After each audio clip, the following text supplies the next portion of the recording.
जोहर का नारा है, भारत देश हमारा है। जय जोहर का नारा है, भारत देश हमारा है। आदिवासी एकता जिंदाबाद, जिंदाबाद जिंदाबाद। आदिवासी एकता जिंदाबाद, जिंदाबाद जिंदाबाद। આ તમામની જે પ્રેરણા, જે શરૂઆત કહેવાય, અંગ્રેજોની સામે લડવા માટે આપણે ઇતિહાસની અંદર એટલું બધું વાંચ્યું, પણ આદિવાસી જે ક્રાંતિકારો છે એનું ક્યાંક ઇતિહાસની અંદર જેટલું પણ દબાવવામાં આવ્યું હોય એને ઉજાગર કરવાનું કામ આદિવાસી સમાજ થકી થઈ રહ્યું છે, આદિવાસી સમાજના યુવાનો કરી રહ્યા છે. એ લગભગ આખા ભારતની અંદર બિરસા મુંડાના ચોકનું અનાવરણ કરી અને આગળનું જનજાગરણ ચાલુ રાખવાના પ્રયાસ થઈ રહ્યા છે. પણ આપણા જે ગામો છે એ ગામોની અંદર જે જનજાગરણની સાથે જે દિશામાં આપણે જવું જોઈએ, જે દિશામાં આપણે આગળ વધવું જોઈએ, અવવા રાજ અવવા દિશોમ અવવા દિશોમ અવવા રાજ, એનો મતલબ છે આપણા ગામનું આપણે રક્ષણ કરવું પડશે, આપણી જમીનનું આપણે રક્ષણ કરવું પડશે, આજુબાજુના જે પહાડો છે એનું રક્ષણ આપણે કરવું પડશે. કોઈ વ્યક્તિવાદથી આપણું રક્ષણ નહીં થાય, સામૂહિક વાદથી આપણું રક્ષણ થશે. એક વ્યક્તિ આપણું રક્ષણ નહીં કરી શકે. આપણી પોતાની જે ઓળખ છે એ સામૂહિક ઓળખ છે, એક વ્યક્તિથી આપણી ઓળખ નથી થતી. આપણને જે પંચના જે અધિકાર આપ્યા છે એ લડાઈ પણ બિરસા મુંડાના નામે છે. અત્યારે આપણને આઈપીસી સીઆરપીસી લગાડીને જે પોલીસ પોતાની રીતે મનમાની કરી રહ્યા છે, તો એની અંદર પણ પંચના રાહે સમાધાન કરવાનું અને પંચ જેમ કે એમ કરવાનું, એ આઈપીસી સીઆરપીસી ની ઉપર જઈ અને જે પંચના રાહે જે હક આપવાનું જે લડાઈ હતી એ લડવાનું કામ પણ બિરસા મુંડાએ કરેલું છે. સામાન્ય રીતે આપણા જેટલા પણ ઝઘડા કુટ્ટા હોય છે એનું સમાધાન આપણી પંચ કરતી હોય છે, એ હક અપાવવાનું કામ પણ બિરસા મુંડાએ કરેલું છે. એટલે તમામ અત્યાર સુધીની લડાઈ બિરસા મુંડાના નામથી હોય તો બિરસા મુંડાનો ચોક કરીને આગળની લડાઈ લડવા માટે દરેક યુવાનોએ બિરસા મુંડા બનવાનું કામ કરવું પડશે કે ના કરવું પડે? કરવું પડે.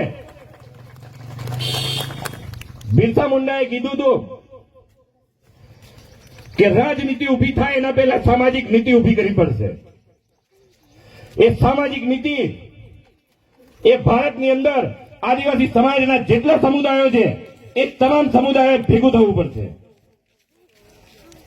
બહારથી આવતી જેટલી પણ રાજનીતિ હોય છે, જેટલા પણ પક્ષાપક્ષી હોય છે, એ ક્યાંક આપણા સમાજને વેર વિખેર કરવાનું કામ કરતા હોય ત્યારે પંચની વચ્ચે બેસીને રાજનીતિ માટે પણ નેતા તૈયાર કરવાનું કામ સામૂહિક નીતિથી આપણે પંચ પરિવારની માધ્યમથી કરવું પડે. અત્યારે સરકારના માધ્યમથી, લાલ કિલ્લા પર બોલાયેલા શબ્દોના માધ્યમથી આદિવાસી વિસ્તારોમાં જળ જંગલ જમીનને લઈને આદિવાસીઓને ઘણું બધું આપવાના સરકાર તરફથી યોજનાઓ બનતી હોય છે. પણ એ યોજનાઓ આપણા સુધી લાવવા માટે દરેક ગામને એનો ન્યાય મળે, દરેક ગામમાં એની સગવડ મળે, દરેક ગામમાં એની વ્યવસ્થા ઉભી થાય, એ લડવા માટે અવવા ધીસુમ અવવા રાતનો બિરસા મુંડાનો શ્લોકને યાદ કરીને દરેક યુવાનોએ જાગવું પડે. આ ચોક ખાલી ચોક પૂરતો નથી. આવનાર જે પેઢી છે એ પ્રેરણા લે કે યુવાનો કેવી રીતે જાગૃત થશે.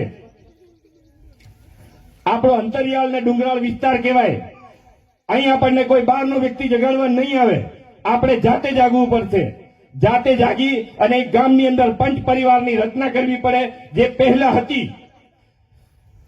બાજુના ગામમાંથી એક ગામમાં આ બાજુ આવે તો ગામના પંચ પરિવારને પૂછવું પડે. એટલી દેવગઢ વારિયાના રજવાડા જો ગામમાં આવે ને તો ગામના પહેલા પંચ પરિવારને પૂછવું પડે કે ભાઈ રાજાનું ગાડું આ ગામમાંથી સરકીરું છે તો અમે નીકળે કે નહીં. આ જે ઇતિહાસ છે. તો હાલની તારીખની અંદર જે આપણે સામાજિક નીતિ બનાવીએ છીએ એ રીતે આપણી રાજનીતિ પણ સ્વતંત્ર હોવી જોઈએ. આપણે જે નેતાઓ ચૂંટીને મોકલીએ છીએ એ નેતાઓ પણ સંપૂર્ણ પંચની રાહે ને પંચના દબાવની અંદર અને પંચ જેમ કે એ રીતના નેતાઓએ પણ એ કામ કરવું પડતું હોય છે. જો આજે તમને હું કહી રહ્યો છું એ બિરસા મુંડાએ જે લડતો લડી છે એ આગળ ધપાવવાની વાત છે. સરકાર તરફથી જે યોજનાઓ મળે એ યોજનાઓનો ક્યાંય પૂરો લાભ ના મળતો હોય તો યુવાનોએ જાગૃત થઈને એના માટે લડવા માટે પણ તૈયાર રહેવું પડે. આ બિરસા મુંડાની લડાઈ છે.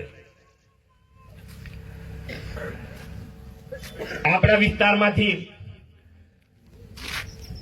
પાણી પહાડી પ્રદેશમાંથી નદીઓમાં જાય, નદીઓમાંથી ડેમ બને. એ ડેમ છેલ્લા આપણા વિસ્તારમાં બનાવી દેવાના અને ત્યાર પછી એ પાણી જે આદિવાસી પ્રદેશ નથી એવા પ્રદેશમાં આપવાનું થાય. તો આ તો સૂકો પ્રદેશ છે. સૌ પ્રથમ લડાઈ એ જલ જંગલ છે.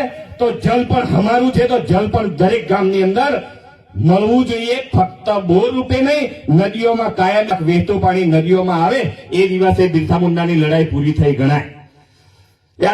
આપ સૌ સ્વીકારો છો કે નથી સ્વીકારતા? આ બાબત પાણી જોઈએ.